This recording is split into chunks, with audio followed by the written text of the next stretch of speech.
Hi, I'm Dr. Janet Pope. I'm a rheumatologist at Rheum Now, and I think you're going to have a really great month when we're talking about rheumatoid arthritis. I have the privilege of debating Dr. Alvin Wells. I know Alvin, and I know he's really persuasive, and I might have the underdog part of the debate, but I will convince you to change your opinion, even if you don't change your prescribing. So our rheumatoid arthritis debate is triple therapy or not. So Alvin will be debating that triple therapy should not be done.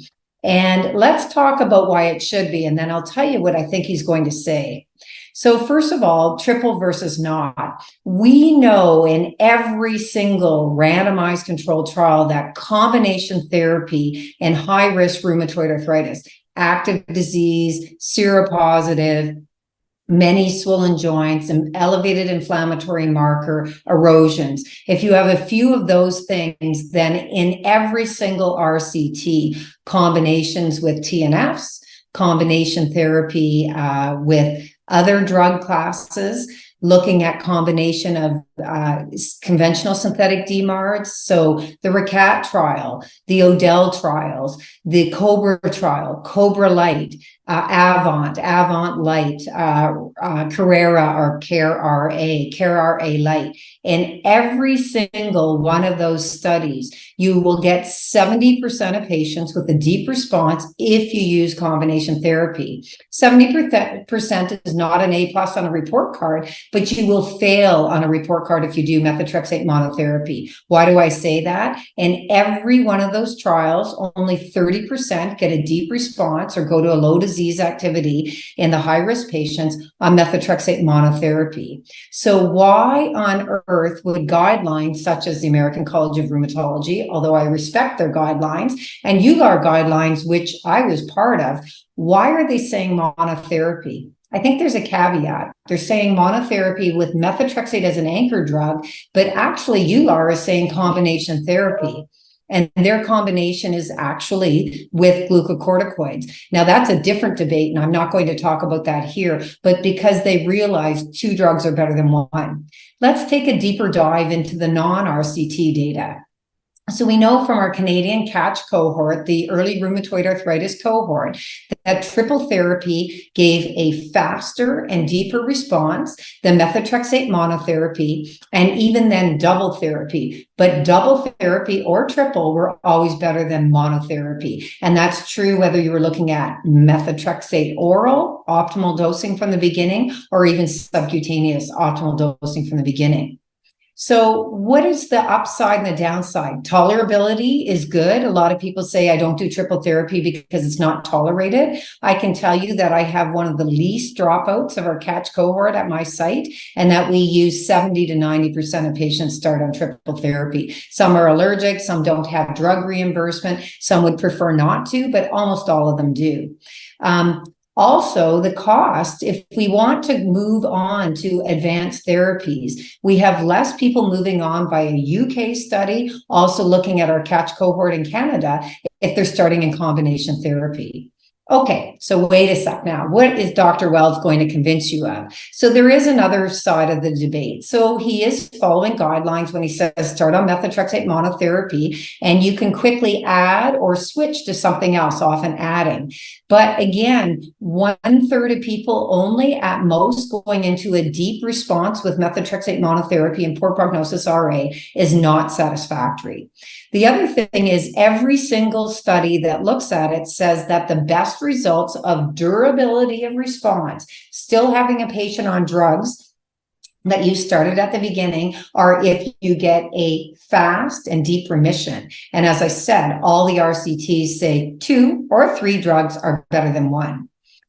The other thing is, even in the best case scenario, in early rheumatoid arthritis in our CATCH Canadian cohort, we get 2/3 of patients into a deep CDI remission, which is pretty good.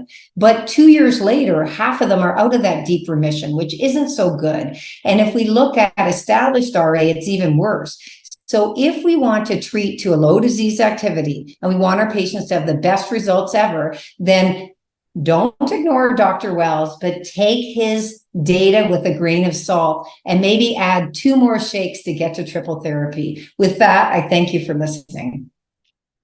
Hello, I'm Alvin Wells. I'm a board certified rheumatologist. I'm the director of the Aurora Rheumatology Department in Franklin, Wisconsin, which is a suburb of Milwaukee.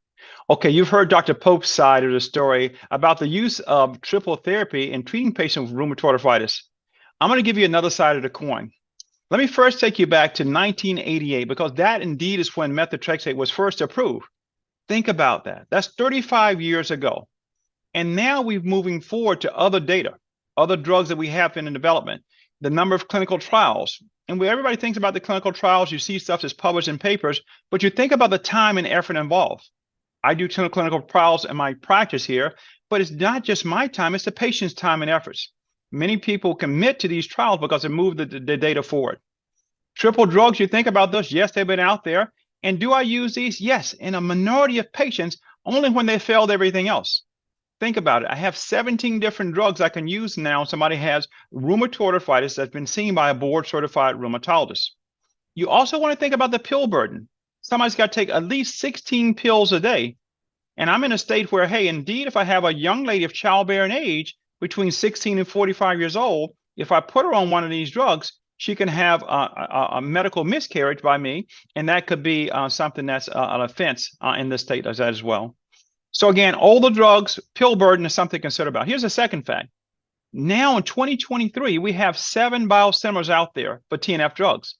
The TNF drugs, when they were first approved in 1998, 10 years after methotrexate, they made a huge advance. And now we're bringing newer drugs to the market that's going to make it cheaper and easier for our patients to afford. Like many other countries where they use these biologic drugs sooner rather than later, because they know that down the road, even on methotrexate and triple drug therapy, patients still can progress. That if you look at the ACR scores, there's what we call an incongruence between them. The ACR scores might be better, but also you notice now that their joints going to actually get worsened. So you know there's a disconnect in between that. The third point I want to make is, so who gets which drugs? In the US now, we're dealing with these huge disparities in treating people with rheumatoid arthritis. So who starts on methotrexate? Who starts on sulfasalazine and hydroxychloroquine? Or who starts on a biosimilar drug? And we know that based on what the provider looks like, what that patient walks out the door is going to be different.